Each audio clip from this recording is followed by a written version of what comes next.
बड़ा मज़ा आ रहा होगा आप सबको अपनी अपनी लाइफ में कुछ न कुछ करते हुए ना, क्योंकि आप जिस फील्ड में जुड़े हुए हो वहाँ कुछ न कुछ नए आइडियाज़ लाते हो, टेक्नोलॉजी को डेवलप कर रहे हो। और जब कुछ नया अपने अंदर से कुछ अचानक निकलता है तो हमें कितना मज़ा आता है। अरे आज ये नया आइडिया आया, अरे आज कुछ हमसे कोई एक नई टेक्निक डेवलप हो गई, तो कितना मज़ा आता है। वो जो एक क्षण में कुछ नया अपने अंदर से आता है, हमें नहीं पता वो कहाँ से आया, अभी ये नहीं पता कहाँ से आया, लेकिन जब आता है तो इतना मज़ा आता है, अरे ये कहाँ से आ गया।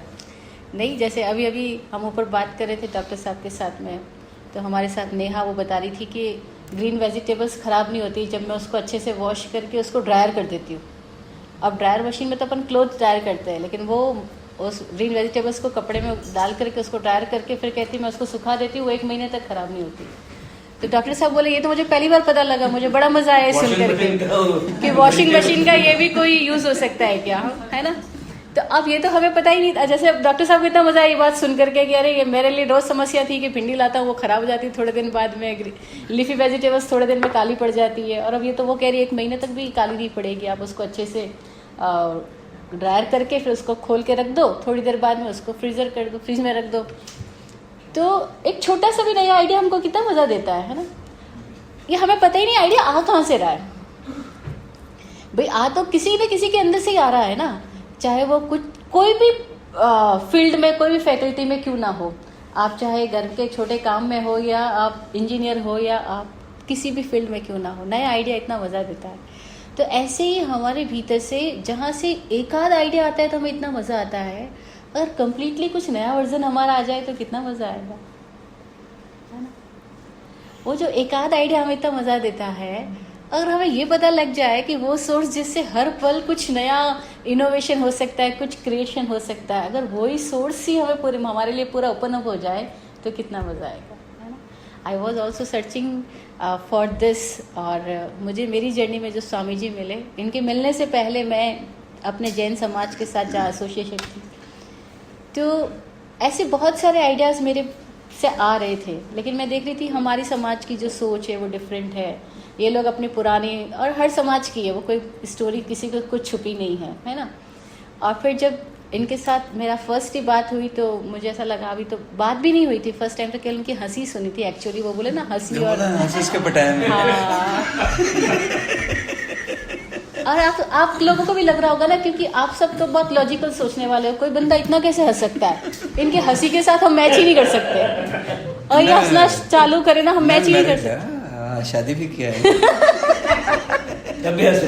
तब भी हंस रहे हैं। और इनसे सीक्रेट मत पूछना वरना वो बता भी देंगे कि शादी के बाद इतना क्यों। आर्ट ऑफ लिविंग नहीं, वो आर्ट ऑफ लिविंग नहीं है, वो इनकी लिविंग ही है एक्चुअली। वो art of dying. Art of, कई लोग बोलते हैं अरे हमको मरने का दिल कर रहा है, तो भाई मर जाओ ना मेरे ऊपर।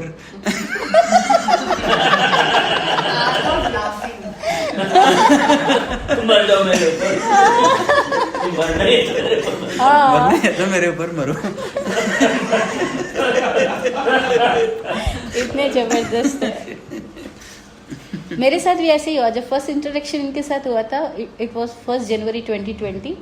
I was in Mumbai and he was in Lonavala, and some person from Pune went to meet him. वो उनको मिले, उन्होंने मेरे को कॉल किया कि आप किसी से बात कीजिए। तो मेरे पास ऐसे बहुत कॉल्स आते तो आई नेवर माइंड, लेकिन उन्होंने बात करने की बजाय हंसना शुरू हुआ, और वो हंसते ही रहे, हम तो 10 to 20 मिनट्स वो हंसते जा रहे हैं, और मैं आँख बंद करके वो फ़ोन को सुन रही हूँ, और बिना किसी थॉट के मैं केवल सुन रही हूँ। बस वो केवल सुनना कोई क्रांतिकारी कुछ बन जाता है। जैसे महावीर बोलते थे कि अगर हमें बिना किसी पक्ष विपक्ष में गए, बिना किसी कंक्लूजन को खोजे, अगर मात्र सुनना आ जाए, राइट लिसनिंग आ जाए, तो वो लिसनिंग ही हमारे अंदर कुछ ओपनिंग कर देगी, है ना।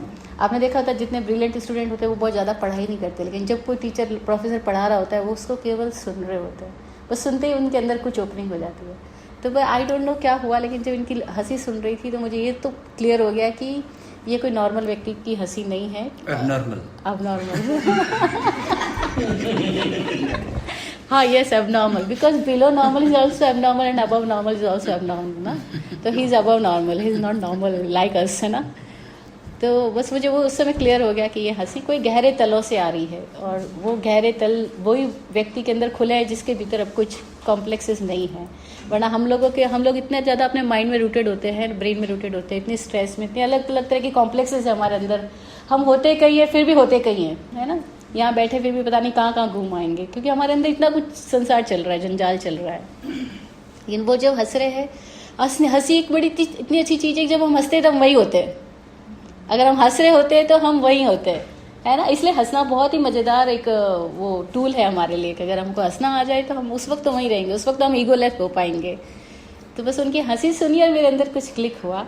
और उसके बाद वो जैसे बोले फर्स्ट टाइम जब मिले, और उसके बाद में जैसे ही हमारी इस तरह की फिलोसफी वाली बात में जब पहला सेंटेंस इनका था कि मैं मानूंगा नहीं हर बात को, किसी को भी बात को मानूंगा नहीं, क्योंकि मान के हम दुखी हुए हैं। खुद जानूंगा, खुद एक्सपीरियंस करूंगा और अपने एक्सपीरियंस को ही आगे रख के जीऊँगा। और बस मेरे भीतर वो क्लिक हुआ कि जिसकी मुझे तलाश थी आफ्टर माय गुरुजी। मेरे गुरुजी भी ऐसे ही जीते थे, उन्होंने हमें यही सिखाया था, किसी को मानना मत, खुद जानना। तो गुरुजी की फ्रीक्वेंसी के कोई इंसान आ गए मेरी लाइफ, और मेरे अंदर एक प्रेयर थी कि कोई ऐसे हो जाए।